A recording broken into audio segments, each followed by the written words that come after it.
Operation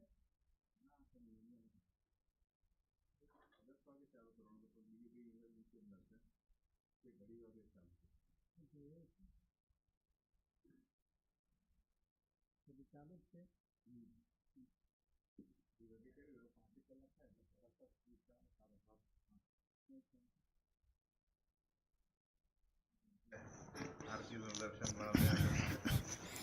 સરસ. ભવશંભવભીતિભેદનમ સુખસંપત્કરુણાનિકેતનમ વ્રતદાનતપઃ ક્રિયાફલમ સહજાનંદગુરુમ ભજે સદા. ઓમ અવતારિણી શ્રી સ્વામિનારાયણાય નમો નમઃ. શ્રી હરિકૃષ્ણાય ઘનશ્યામાય નીલકંઠાય સરયુદાસાય નમો નમઃ. બોલો સ્વામિનારાયણ ભગવાનની જય. શ્રી હરિકૃષ્ણ મહારાજની જય. શ્રી નરનારાયણ દેવની જય. શ્રી લક્ષ્મીનારાયણ દેવની જય. શ્રી રેવતી બળદેવજી મહારાજની જય.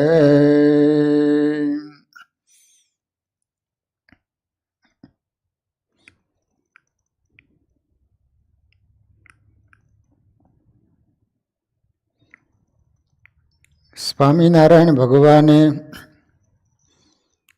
શિક્ષાપત્રીમાં આજ્ઞા કરી કે ભગવાન મંદિરમ સર્વેહિ સાયં ગંતવ્ય મનવહમ.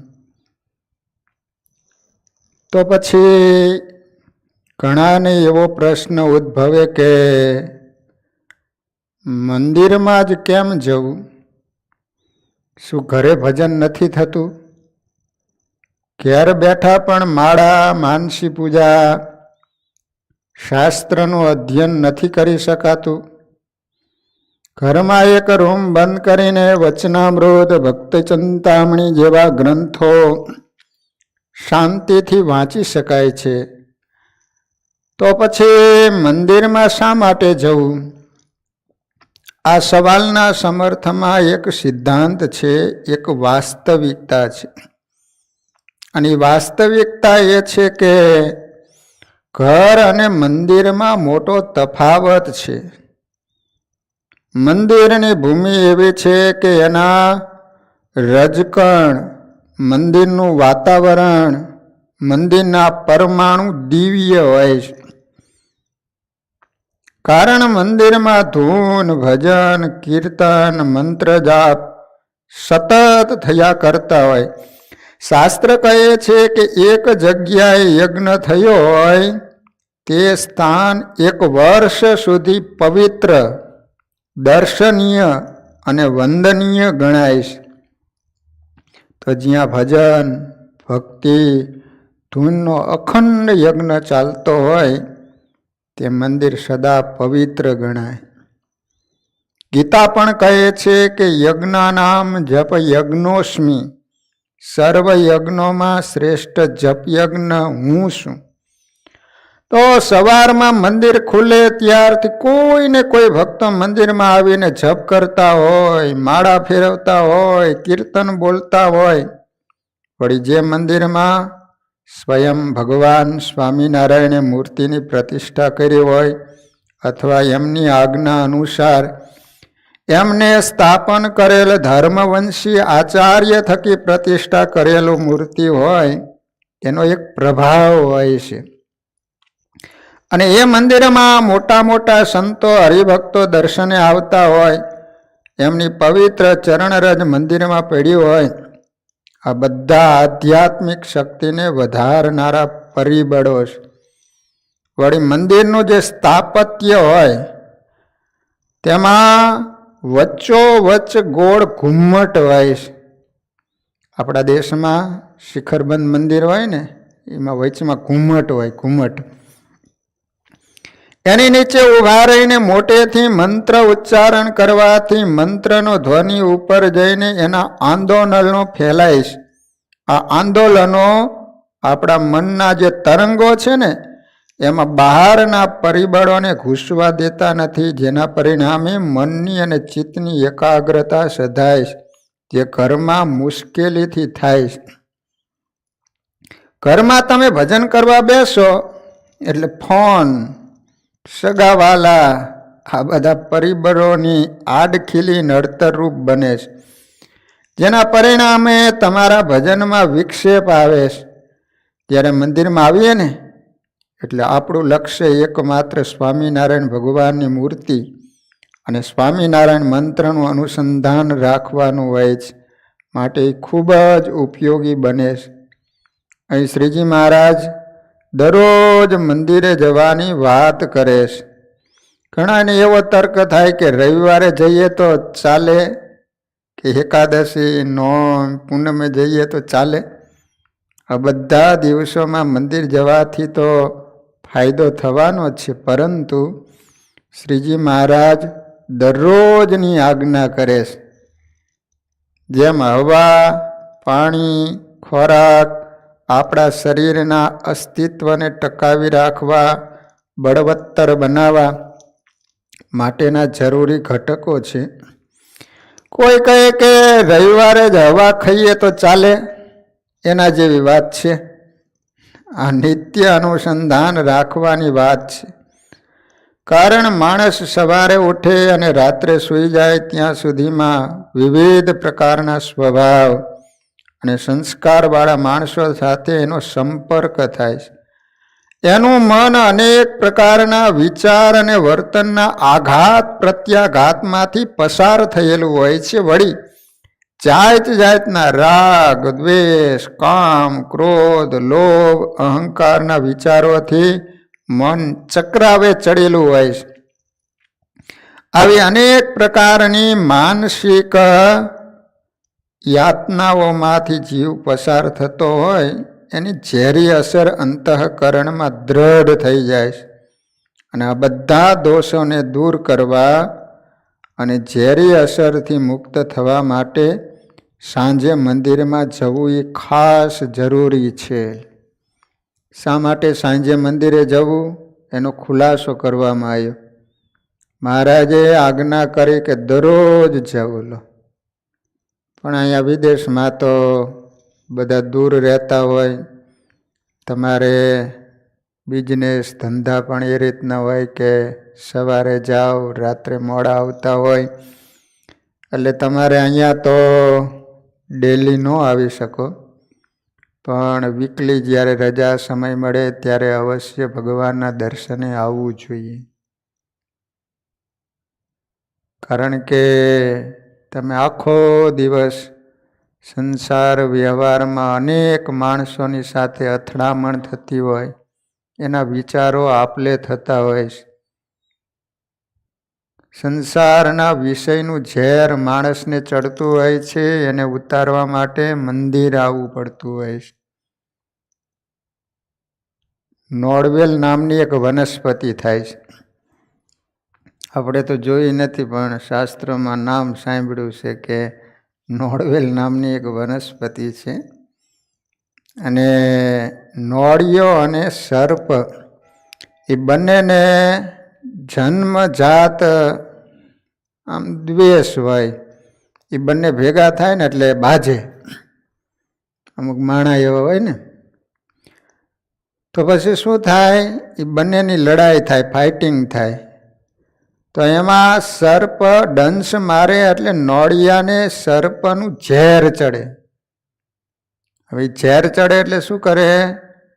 તો નોળિયો છે ને ત્યાં દરની આસપાસ એ વનસ્પતિ નોળવેલ નામની હોય, એને જઈને સૂંઘી આવે ને એટલે સર્પનું ઝેર ચડ્યું હોય ને ઉતરી જાય, પાછો બહાર આવીને સર્પની સાથે ફાઇટિંગ કરે અને અંતે નોળિયો છે એ સર્પને મારી નાખે. તેમ સંતો એમ કહે છે કે સંસારમાં પંચ વિષયનું ઝેર ચડે એ સાંજે આ ભગવાનની મૂર્તિ છે એ નોળવેલ વનસ્પતિને ઠેકાણે છે. તમે ભગવાનના દર્શન કરો એટલે પંચ વિષયનું ઝેર ચડ્યું હોય ને એ ઉતરી જાય. એટલે ભગવાનના મંદિરે આવવું જોઈએ. આખા દિવસની શારીરિક માનસિક અથડામણને અંતે મનમાં જે ચકડોળ ફરતું હોય તેને વિપરીત અસરોથી મુક્ત થવા માટે આપણે મંદિરમાં જઈએ અને ત્યાં સ્વામિનારાયણ ભગવાનની મૂર્તિનો યોગ થાય તો જ એ વિપરીત અસરોમાંથી મુક્ત થવાય. આપણે મંદિરમાં ગયા એટલેથી વાત પતી જતી નથી, પરંતુ મંદિરમાં ગયા પછીની આપણી વિચારધારા અને ક્રિયાનો બહુ પ્રભાવ હોય. મંદિરમાં ગયા પછી આપણું લક્ષ્ય માત્ર ભજન ધૂન કરીને શ્રીજી મહારાજની મૂર્તિમાં જીવને સ્થિર કરવાનું હોવું જોઈએ. મંદિરમાં જુદી જુદી ચેતનાવાળા હરિભક્તો હોય, દરેકની આધ્યાત્મિક સ્થિતિ જુદી જુદી હોય છે. મંદિરમાં દરેક ભક્તના આત્માના જુદા જુદા સ્તરના આધ્યાત્મિક આંદોલનોનું એક વર્તુળ રચાડતું હોય છે. એની સાથે મંદિરમાં પ્રતિષ્ઠિત મૂર્તિ દ્વારા સ્વામિનારાયણ ભગવાનની દિવ્ય ચેતના ભળે છે. પરિણામે આપણા ચિત્તની વૃત્તિ સ્થિર થવા માંડે અને મૂર્તિનો સીધો સંબંધ થાય છે.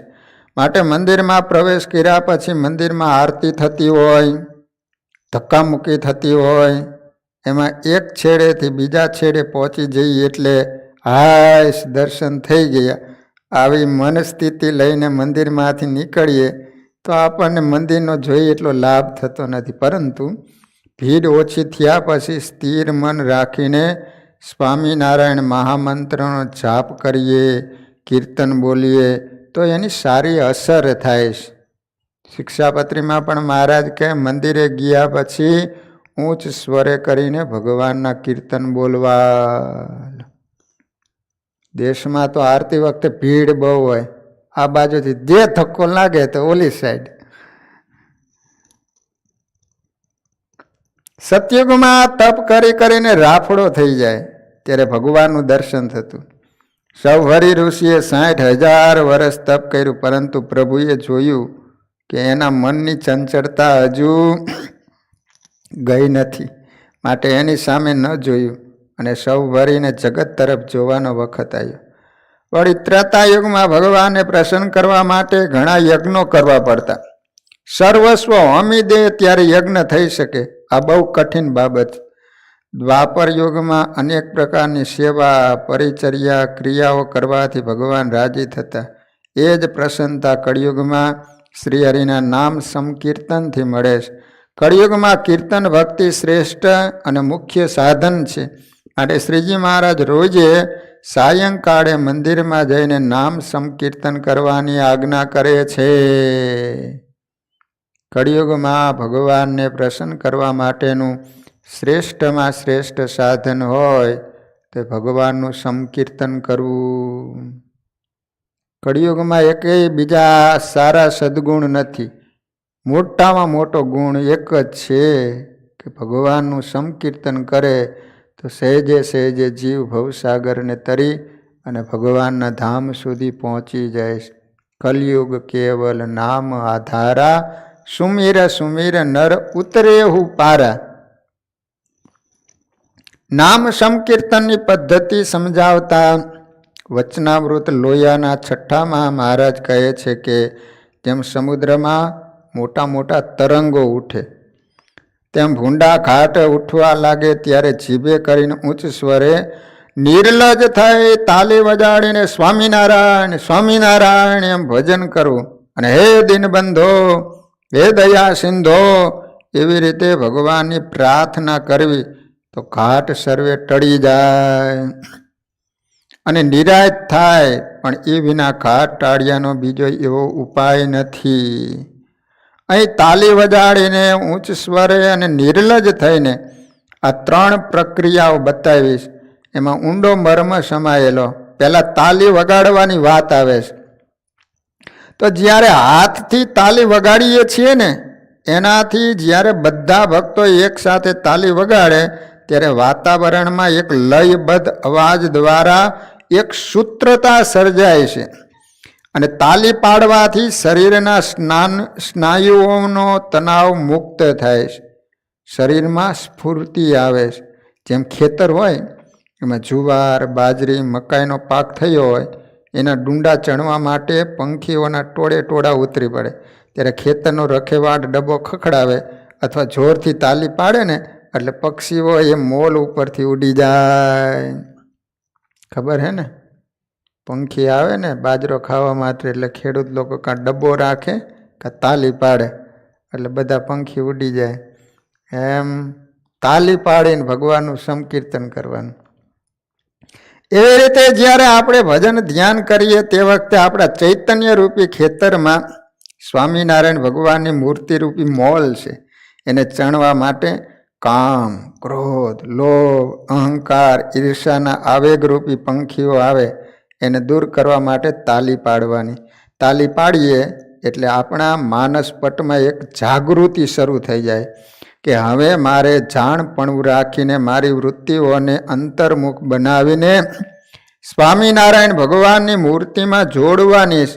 આ જાગૃતિની સભાનતા કરાવનાર પ્રક્રિયા એટલે તાલી, જેને આપણા સ્થૂળ શરીર સાથે સીધો સંબંધ છે.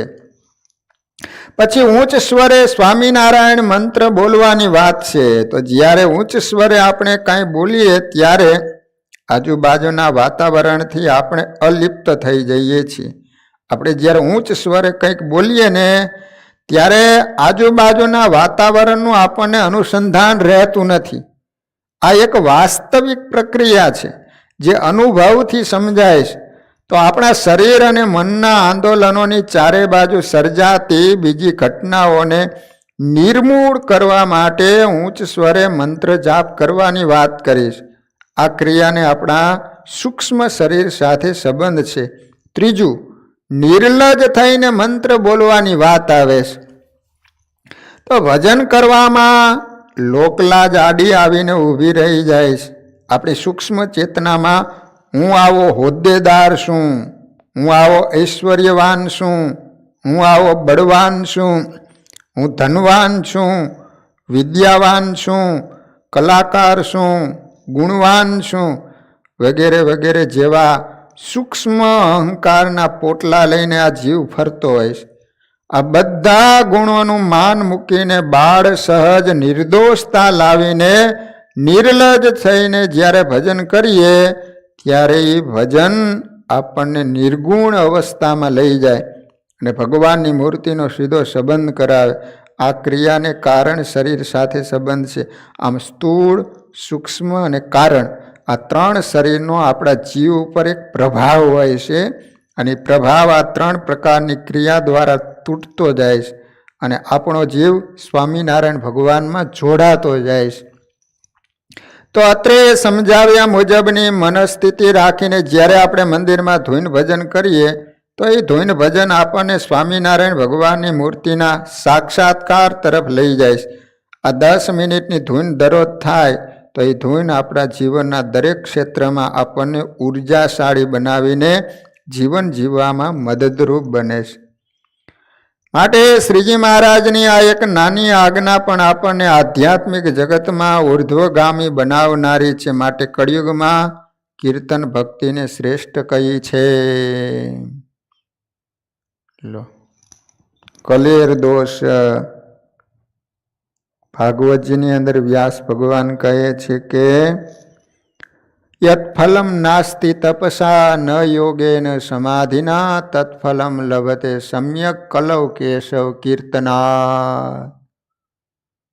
સતયુગમાં લાખો વર્ષ સુધી તપ કરે પછી ત્રેતાયુગમાં મોટા મોટા યજ્ઞો કરે અને દ્વાપર યુગની અંદર ભગવાનની મૂર્તિની પરિચર્યા કરતા, છતાંય પણ ભગવાનની જેવી પ્રસન્નતા નહોતી થતી એવી કળિયુગમાં માત્ર ને માત્ર ભગવાનનું સંકીર્તન કરવાથી ભગવાનની પ્રસન્નતા થાય છે. જ્યાં તાલી પાડીને ભગવાનની ધૂન થતી હોય, ભગવાનના કીર્તન બોલાતા હોય, ત્યાં ભગવાન આવીને વાસ કરતા હોય છે. એકવાર નારદ મુનિએ ભગવાનને પૂછ્યું કે પ્રભુ, આપનું કામ પડે, ઘણીવાર હું આવું, આપ હાજર હોતા નથી, મારે ધક્કો થાય છે, તમારું મને પાકું એડ્રેસ આપો, જ્યારે જરૂર પડે ત્યારે હું પહોંચી જાઉં, એટલે મારે ધક્કો ન પડે. ભગવાન નારદ મુનિને કહે છે કે નારદ મુનિ, લખી લો મારું પાકું એડ્રેસ, હું ક્યાં રહું છું, તમારે મારું કામ પડે ને એટલે ત્યાં તમારે પહોંચી જવાનું, મારો ભેટો થઈ જાય છે. નાહમ વસામી વૈકુંઠે યોગીનામ હૃદયે નચ મદ ભક્તા યત્ર ગાયંતી તત્ર તિષ્ઠામી નારદ. નાહમ વસામી વૈકુંઠે, હું વૈકુંઠ ધામમાં નથી રહેતો. નારદ મુનિ કે રહો છો ક્યાં? મોટા મોટા યોગીઓના હૃદયમાં પણ નથી રહેતો. ભગવાન કહે છે કે મદ ભક્તા યત્ર ગાયંતી તત્ર તિષ્ઠામી નારદ. મારા ભક્તો જ્યાં ભેગા મળીને મારું સંકીર્તન કરતા હોય, કીર્તન બોલતા હોય ને, ત્યાં હું અખંડ વાસ કરીને રહું છું, ત્યાં તમારે પહોંચી જવાનું, એટલે મારો ભેટો થઈ જશે. એટલે આપણી માયિક આંખ છે ને, એ શાયદ કદાચ દેખી ન શકતી હોય, પણ જ્યારે આપણે શરીરનું ભાન ભૂલી નિર્લજ થઈ અને ભગવાનનું સંકીર્તન કરતા હોય, ત્યારે ચોક્કસ આપણી બીચમાં આવીને ભગવાન પણ આપણી ભેગા નાચતા હોય. માટે કળિયુગમાં કીર્તન ભક્તિને શ્રેષ્ઠ કહી છે. જીવનમાં ગમે ત્યારે દુઃખ આવે ને, કોઈ પણ ઉગરિયાનો આરો ન હોય, પણ એ વખતે જો તમે ભગવાનનું સંકીર્તન કરો, આર્ત હૃદયથી ભગવાનને પોકારો, ચોક્કસ ભગવાન તમારી રક્ષામાં આવી જાય. કેટલાય એવા સ્વામિનારાયણ સંપ્રદાયની અંદર દાખલા છે કે જ્યારે દુઃખ આવ્યા ત્યારે ભગવાનને યાદ કર્યા. નાજા જોગ્યા જસદણ ભોયરાના વાતસુર ખાચરે કીધું કે સવારમાં સ્વામિનારાયણ ભગવાન ન આવે, યાદ રાખજે કે તારા ઢીચણ ભાંગીને આ માણસોની વચમાં ફેંકી દેવામાં આવે છે. હવે એ વખતે ભગવાન વડનગર વિસનગર હતા.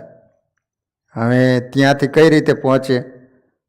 ઘરે આવ્યા, ઉદાસ થઈને બેસી ગયા. એની મા પૂછે, બેટા કેમ આજે ઉદાસ છું?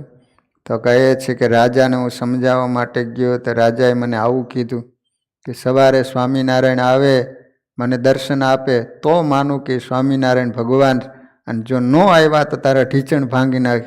એનો નિયમ એવો, કોઈ પણ નાનો ગુનો કે મોટો ગુનો કરે તો એના ઢીચણ ભાંગી નાખવાના, એવો નિયમ એનો. જસદણના વાતસુર ખાચર. તે વળી આ ભગતને એમ થયું કે આને સમજાવું કે મોટો ગુનો કરે એના ઢીચણ ભાંગી નાખે તો એ વ્યાજબી કહેવાય, પણ નાનો એવો ગુનો કર્યો હોય તો ઢીચણ ભાંગી નાખે, આ સારું ન કહેવાય, આનું ફળ મર્યા પછી ભોગવવું પડશે. તે ભગત બિચારા સમજાવવા માટે ગયા. એને ખબર નહીં કે રાજા વાજાને વાંદરા એને કંઈ કહેવાય નહીં એમ. તે જઈને વાત કરી ત્યાં તો ઓલો ક્રોધાયમાન થઈ ગયો. તું એમ કહે છે કે સ્વામિનારાયણનું ભજન કરો ને આ બધું કામ ધંધા મૂકી દો એમ. તે એને તરત ફરમાન કર્યું. પણ એના મા હતા ને સ્વામિનારાયણ ભગવાનમાં વિશ્વાસ હતો. દીકરાને કે દીકરા ચિંતા કરમાં, ભગવાન ગમે ત્યાં હશે, હાથમાં માળા લઈ ઘીનો દીવો કરી મૂર્તિની સામે બેસી જા, આર્ત હૃદય ભગવાનને કર પોકાર. તારો અને મારો સાચો ભગવાન પ્રત્યે ભાવ હશે, શ્રદ્ધા હશે, ચોક્કસ ભગવાન પહોંચશે. અને ભક્તજનો રાત્રિના 12 વાગ્યા ન વાગ્યા તો અવાજ સ્વામિનારાયણ ભગવાન સૂતા હતા ને ત્યાં પહોંચી ગયા. જાગી ગયા, સીધા જાગીને માંડ્યા દોડવા. મૂળજી બ્રહ્મચારી કે મહારાજ કઈ બાજુ? તું અત્યારે પૂછમાં. અને ભગવાન પવન વેગે.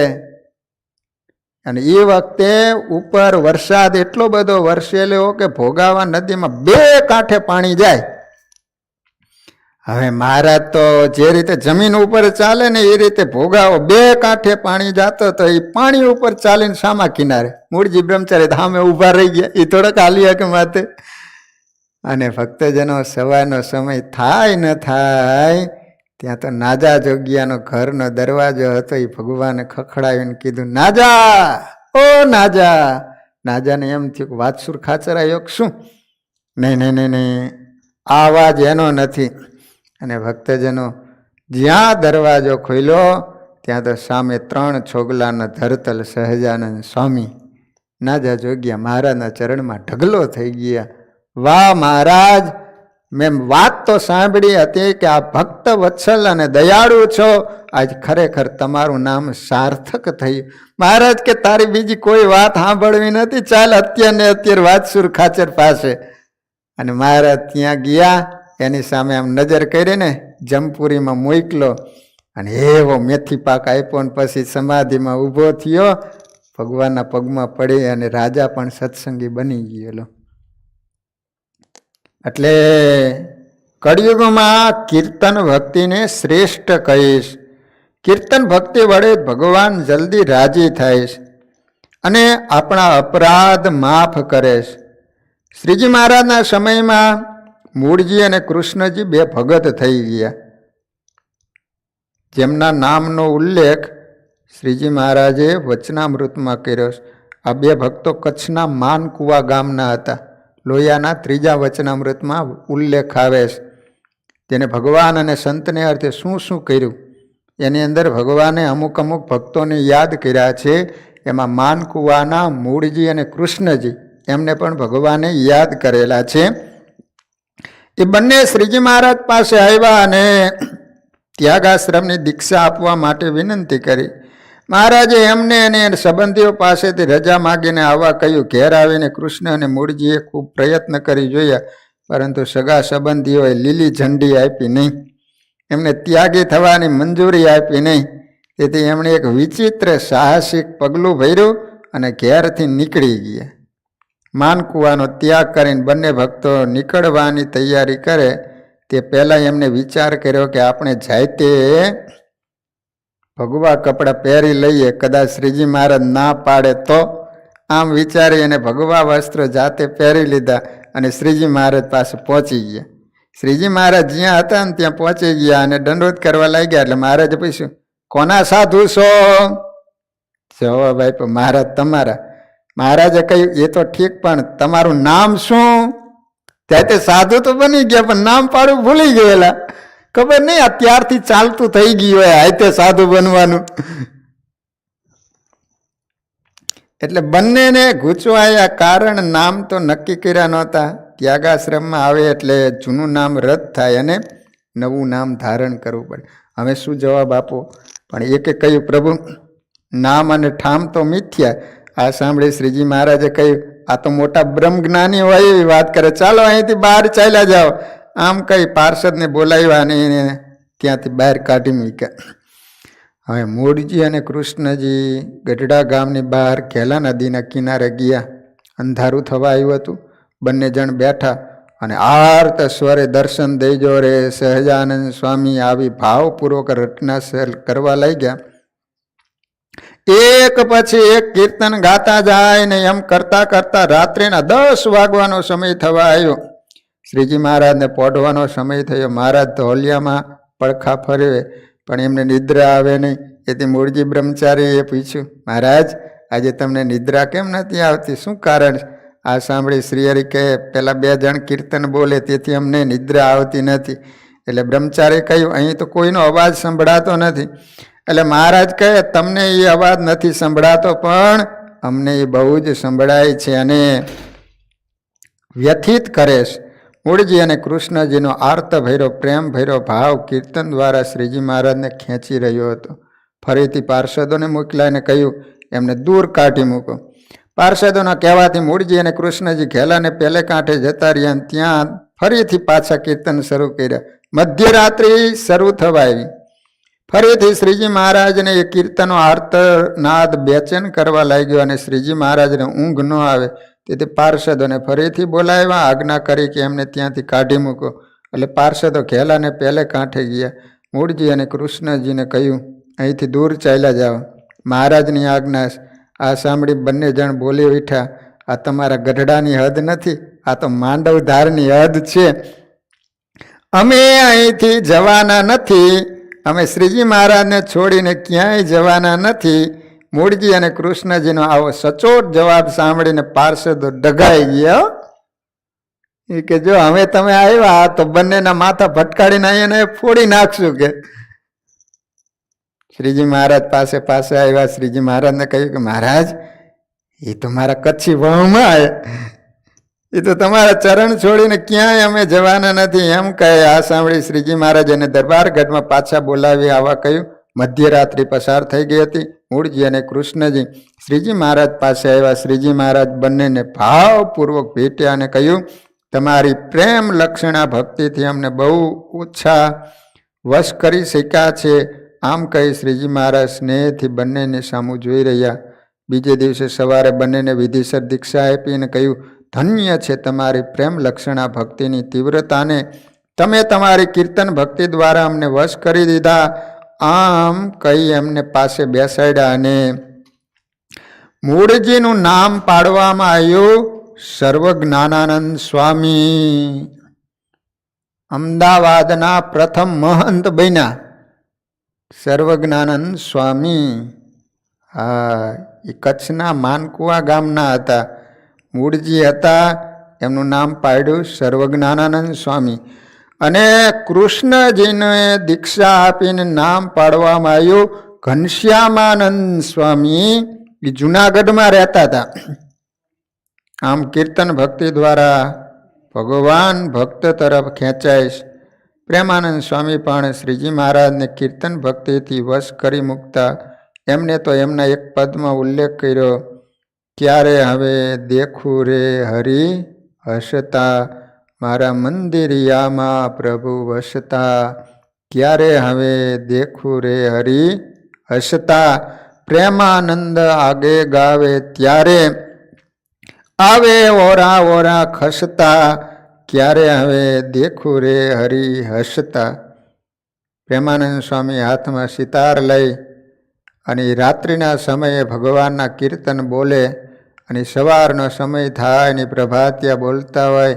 મહારાજ ઢોલિયામાંથી ખેંચાય અને પ્રભુ પ્રેમાનંદ સ્વામીની આવે સામે આવીને ઊભા હોય. સ્વામીજી આંખ ખોલે ત્યાં સ્વામિનારાયણ ભગવાન ઊભા હોય. કીર્તન ભક્તિ એની અંદર એવો પ્રતાપ છે કે ભગવાનને પણ ખેંચીને લાવે. ભગવાન સ્વામિનારાયણ જ્યાં બેઠા હોય ત્યાંથી પ્રેમાનંદ સ્વામીનું ગાયન સાંભળીને ખસતા ખસતા પ્રેમાનંદ સ્વામીને નજીક આવીને બેસી જતા. આવો જાદુ છે કીર્તન ભક્તિમાં. ભક્ત અને ભગવાન વચ્ચેના અંતરાળને ઓછું કરનાર કોઈ સાધન હોય ને તો એ છે કીર્તન ભક્તિ. માટે જ સાયંકાળે મંદિરમાં જઈને સ્વામિનારાયણ ભગવાનની મૂર્તિ સામે બેસીને ભાવથી એમના નામનું અને કીર્તનનું ગાન કરવું એ ઘણું જરૂરી છે. ભગવાન તમારો રાગ નથી જોતા, પરંતુ ભાવ જુએ છે. સતાનંદ સ્વામી ભાષ્યમાં કહે છે કે મંદિરમાં જઈને ભગવાનની મૂર્તિ સમક્ષ બેસીને જે હરિભગત કીર્તન બોલે એના સર્વ શુભ સંકલ્પો સિદ્ધ થાય છે અને એ ધન્ય ભાગી બને છે. કીર્તન પરમાત્માને બોલાવવાનો એક નાદ છે. કીર્તન તો ભગવાન અને આપણા આત્મા વચ્ચેનો એક સેતુ છે. માટે ભગવાનના નામ સંકીર્તનો અતિ આગ્રહ રાખવો. કીર્તન ભક્તિની શ્રેષ્ઠતાને સમજાવતા શ્રીજી મહારાજ વચનામૃત ગરડા પ્રથમ પ્રકરણનું 22માં એની સ્પષ્ટ સમજણ આપતા કહે છે કે મૃદંગ, સારંગી, સરોદા, તાલ ઇત્યાદિક વાજિંત્ર વગાડીને કીર્તન ગાવા. તેને વિશે એ ભગવાનની સ્મૃતિ ન રહે તો એ ગાયું તે ન ગાયા જેવું. અને ભગવાનને વિચારીને તો જગતમાં કેટલાય જીવ ગાય તથા વાજિંત્ર વગાડે, પણ તેને કરીને એના મનમાં શાંતિ આવતી નથી. તે માટે ભગવાનના કીર્તન ગાવા તથા નામ રટન કરવું તથા નારાયણ ધૂન કરવી ઇત્યાદિ જે કરવું એ ભગવાનની મૂર્તિને સંભાળીને જ કરવું. ગરડા પ્રથમ પ્રકરણનું 22મું વચનામૃત છે. આ એક બહુ જ સચોટ ટકોર છે, જેનો સર્વત્ર લોપ થતો હોય છે, જેના પરિણામે ભજન નિર્બીજ બની જતું હોય છે. આપણે ઘણીવાર કીર્તન બોલતા હોઈએ છીએ, છતાંય પણ જોઈએ એવી શાંતિ નથી થતી. એનું કારણ એક જ કે ભગવાનની મૂર્તિને સંભાળીને તમે નથી બોલતા. ભગવાનને વિચારીને જગતમાં મોટા મોટા કલાકારો આખી રાત બોલતા હોય છે, પણ છતાં એને શાંતિ નથી થતી. એનું કારણ શું છે? ભગવાનને વિચારીને બોલે છે, જેના પરિણામે ભજન નિર્બીજ બની જતું હોય. સંગીતના સાધન કીર્તન ભક્તિને ધૂનને રસમય બનાવીને તે દ્વારા શ્રીજી મહારાજની મૂર્તિમાં જોડાવા માટે હોય છે. પરંતુ આપણું લક્ષ્ય કીર્તનના સાધન બની જાય તો પછી આપણે આપણા સાધ્ય ધ્યેય સ્વરૂપ સ્વામિનારાયણ ભગવાનની મૂર્તિ તરફ જઈ શકતા નથી.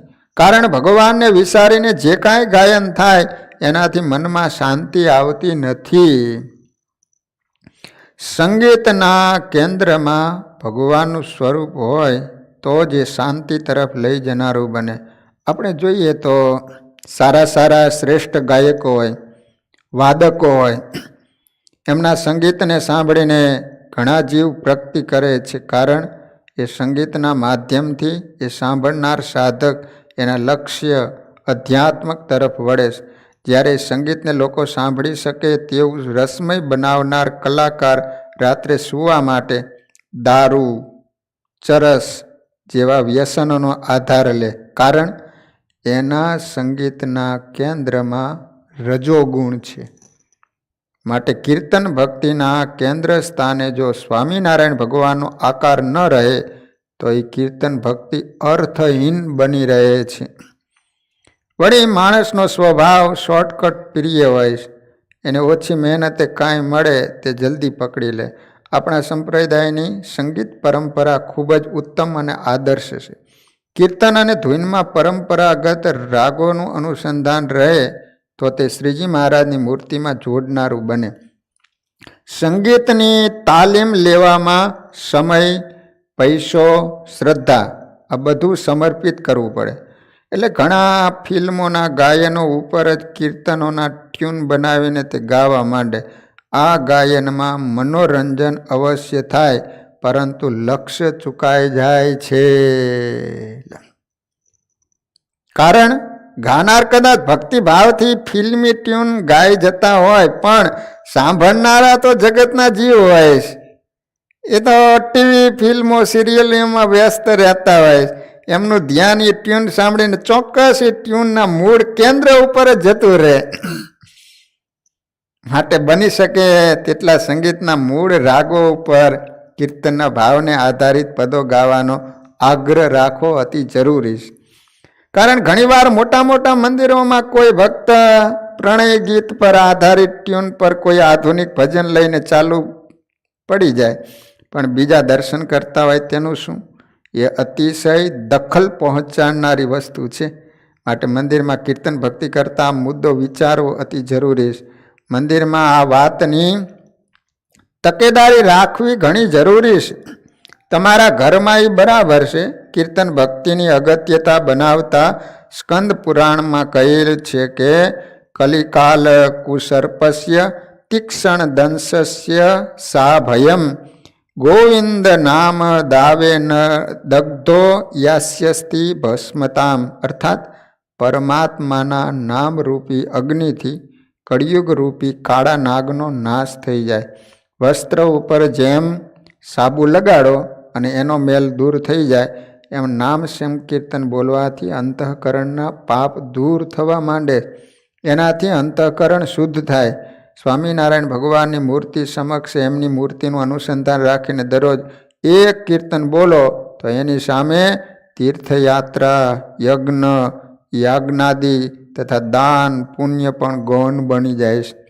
વિદેશમાં વસતા હરિભક્તો અને ભારતમાં પણ અતિશય વ્યસ્ત વ્યવસાયિક જીવન જીવતા ઘણા હરિભક્તોને મનમાં પ્રશ્ન ઉદ્ભવે કે જ્યારે સંધ્યા સમય થાય ત્યારે અમે તો મંદિરથી ઘણા દૂર હોઈએ. એ સમય અમારાથી મંદિરમાં જવું શક્ય નથી. આ એમની વાસ્તવિક સમસ્યા છે. જે સમજી શકાય તેમ છે, પરંતુ એનો પણ વિકલ્પ થઈ શકે છે. ઘણા ચુસ્ત મુસલમાન હોય છે, જે નમાજી હોય છે, એ લોકો અતિ વ્યસ્ત હોય, પણ જ્યારે નમાજનો સમય થાય ને ત્યારે બધી જ પ્રવૃત્તિને બાજુમાં મૂકીને નમાજ પઢે છે.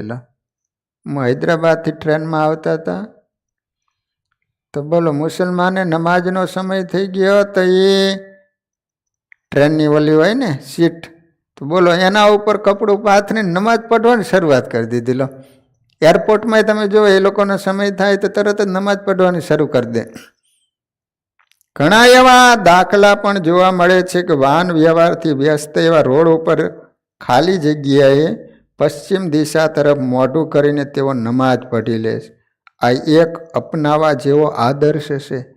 જેઓ સંધ્યા સમયે મંદિર ન જઈ શકે તેણે સંધ્યા આરતીના સમયે પોતાના વ્યસ્ત વ્યવસાયિક નિત્યક્રમમાંથી થોડો સમય કાઢીને શ્રીજી મહારાજની મૂર્તિ સંભાળીને આરતી બોલી લેવી અને થોડા મંત્ર જાપ કરીને પછી પોતાનું વ્યવસાયિક કામ કરવું. જેમ ઓફિસમાં બેઠા હોય અને સામે કોઈ સારા ગ્રાહક બેઠા હોય, તેવા સંજોગોમાં કોઈ મોટા વ્યક્તિનો અગત્યનો ફોન આવે તો તમે તમારી ચાલુ મિટિંગમાં માફ કરજો કહીને એ વ્યક્તિ સાથે વાત કરશો. એવી રીતે સંધ્યા સમયે આપણે શ્રીજી મહારાજથી મોટું કોઈ નથી એમ સમજીને વ્યસ્ત નિત્યક્રમમાં પણ એમની આરતી કરી લેવી. આ એક વ્યવહારુ ઉકેલ છે. પરંતુ જ્યારે જ્યારે આપણને તક મળે ત્યારે મંદિરે જવાનો પ્રયત્ન અવશ્ય કરવો જોઈએ, કારણ શ્રીજી મહારાજની આજ્ઞાનું પાલન તો જરૂરી છે, પરંતુ સાથે સાથે આગળ સમજાવ્યા પ્રમાણેની આપણી આધ્યાત્મિક પ્રગતિમાં જરૂરી એવા પરિબળો મંદિરમાં જવાથી સહાયરૂપ થાય છે. આ મોટો ફાયદો છે. ઘણા લોકો એવા પ્રદેશમાં રહેતા હોય જ્યાં મંદિર જ ન હોય, અને હોય તો ઘણું દૂર હોય, તો એમને એમના ઘરમાં જ જે ખંડમાં સ્વામિનારાયણ ભગવાનનું સ્વરૂપ પધરાયું હોય ત્યાં કુટુંબના બધા સભ્યોએ ભેગા મળીને આરતી ધૂન કીર્તન કરવાની પ્રથા રાખવી. તમારા ઘરે સુંદર મજાનું સિંહાસન મૂર્તિ સાંજનો સમય થાય એટલે ઘરના બધા સભ્યોએ ભેગા મળી આરતી કરવી જોઈએ. થોડીક વાર ધૂન કીર્તન કરવા, ઘર સભા કરવી જોઈએ. ઘરના બધા સભ્યો ભેગા મળીને થોડુંક કાંઈક શાસ્ત્રોનું વાંચન કરવું જોઈએ. તમે સત્સંગી જીવન વાંચશો ને તો એબલ ખાચરનો પરિવાર એવો હતો કે સાંજે બધા ભેગા થાય અને નાનો એવો દાદો એને ભગવદ્ ગીતા આપે તો ભગવદ્ ગીતા વાંચે, ઘરના બધા સાંભળેલા. પરંતુ સાયંકાળે ગમે તે સંજોગોમાં શ્રીજી મહારાજની મૂર્તિનો સંબંધ થવો એ જરૂરી બાબત છે. આપણા ઘરની મૂર્તિ સામે ઊભા રહીને ભગવાનને યાદ કરીએ, તેમજ શ્રીજી મહારાજે સ્વહસ્તે પધરાવેલ દેવોને યાદ કરીએ. આમ કરવાથી આપણા ઘરમાં જ આપણે સ્વામિનારાયણ ભગવાનની હાજરી અનુભવી શકીએ. આ બધી સુખકર અનુભૂતિ કરવા માટે સાયંકાળે પ્રાર્થના નિત્યે અવશ્ય કરવી જોઈએ.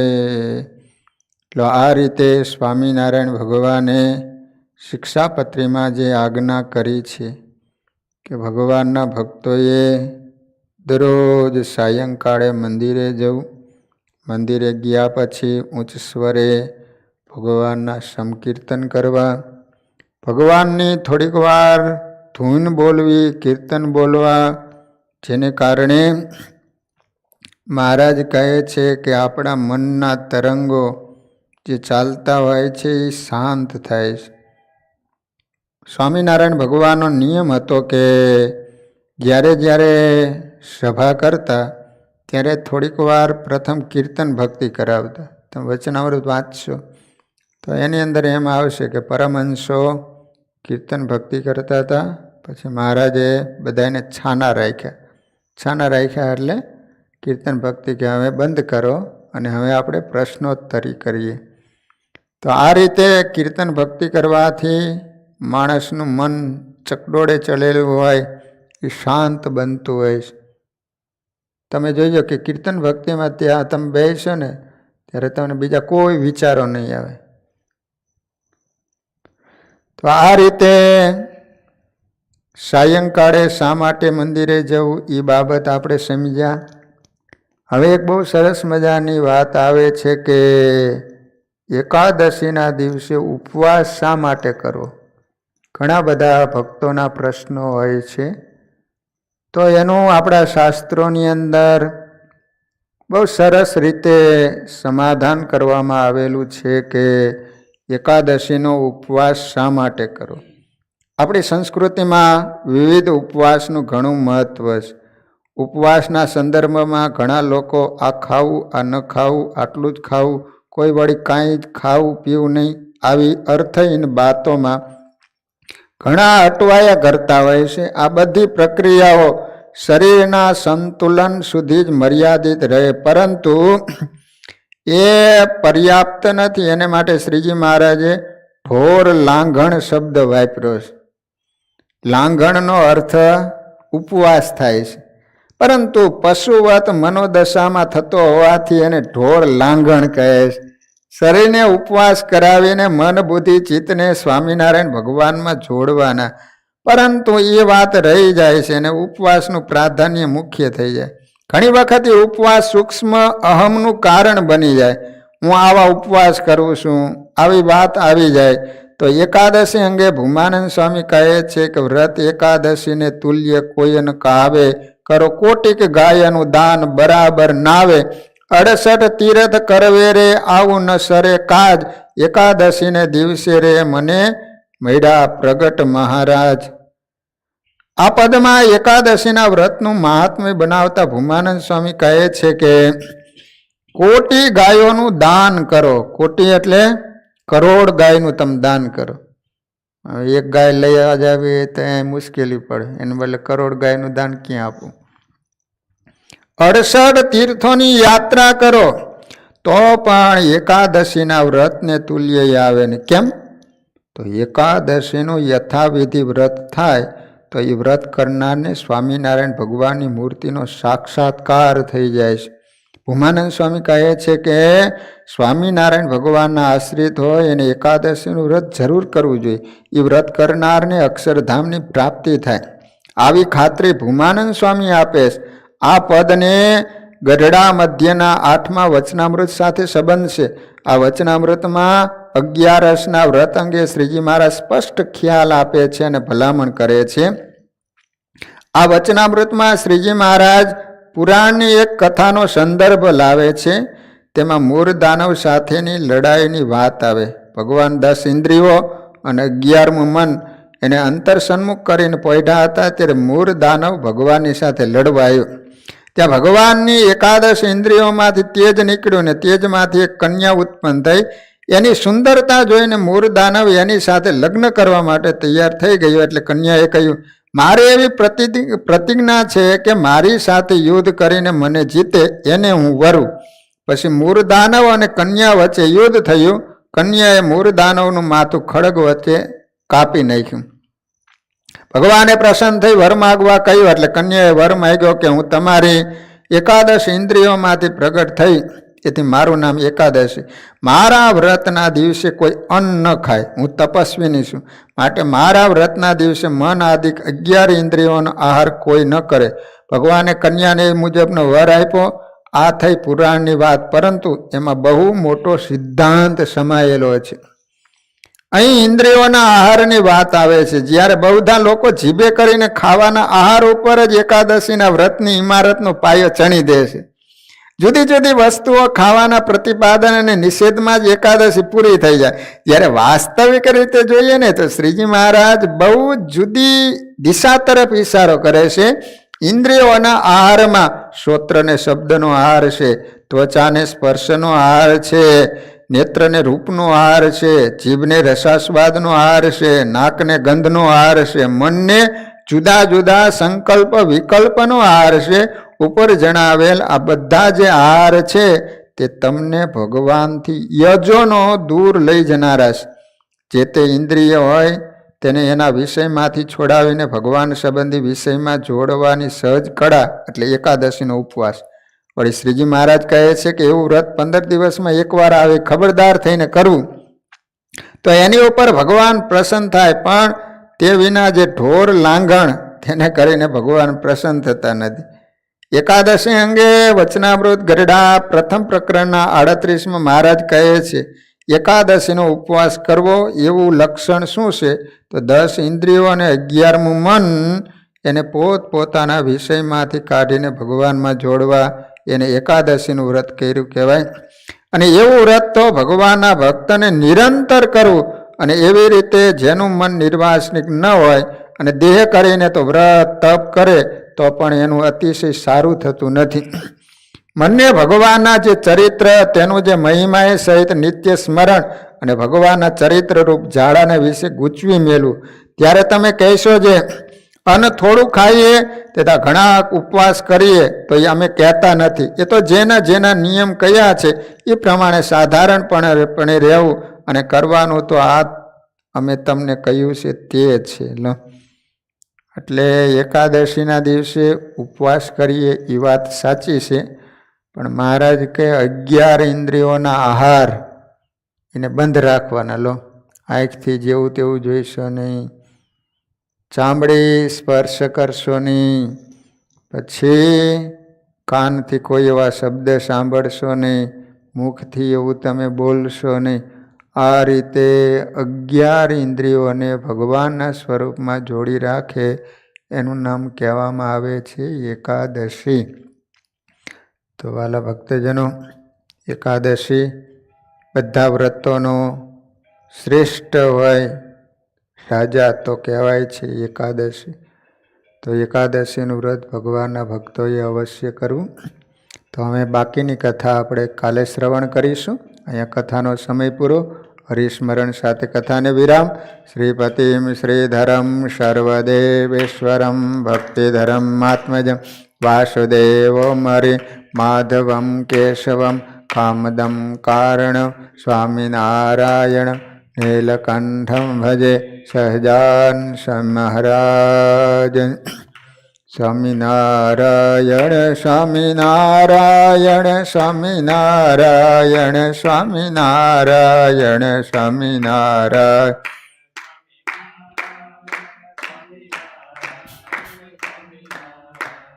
સ્વામિનારાયણ સ્વામિનારાયણ સ્વામિનારાયણ સ્વામિનારાયણ.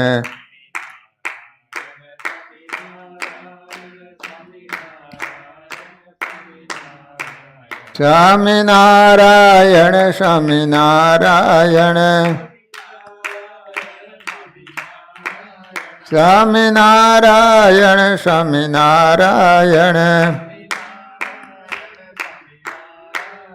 સ્વામિનારાયણ સ્વામિનારાયણ સ્વામિનારાયણ સ્વામિનારાયણ અયણ સ્વામિનારાયણ સ્વામિનારાયણ. સહજાન મહારાજની, હરિકૃષ્ણ મહારાજની, નરનારાયણ દેવની, લક્ષ્મીનારાયણ દેવની, શ્રી રેવતી બળદેવજી મહારાજની જય. બધા જ હરિભક્તોને ઘણા ભાવથી જય સ્વામિનારાયણ. વાલા ભક્તજનો, કાલે શનિવાર સેટરડે આપણા મંદિરમાં 4 થી 5 વાગ્યા સુધી કથા થાય છે અને ત્યારબાદ કહુત જ્ઞાન દ્વારા પ્રશ્નોત્તરીનો સુંદર મજાનો લાભ તમે ઘેર બેસીને જ બધા ભક્તજનો લેજો. તો કાલે કહુત ગેમ અને કથા 4 થી 5 કથા થશે. 5 થી 6 સુધી કહુત ગેમ દ્વારા તમે ઘેર બેસી મોબાઈલથી કનેક્ટ થઈ અને સુંદર રીતે પ્રશ્નોના જવાબ, એ આપણો પ્રોગ્રામ. ત્યારબાદ આરતી થશે, કીર્તન ભક્તિ થશે. તો બધા જ ભક્તજનો કાલે શનિવારમાં જોડાઈજો એવી દરેક હરિભક્તોને વિનંતી. બધા જ હરિભક્તોને ઘણા ભાવથી જય સ્વામિનારાયણ.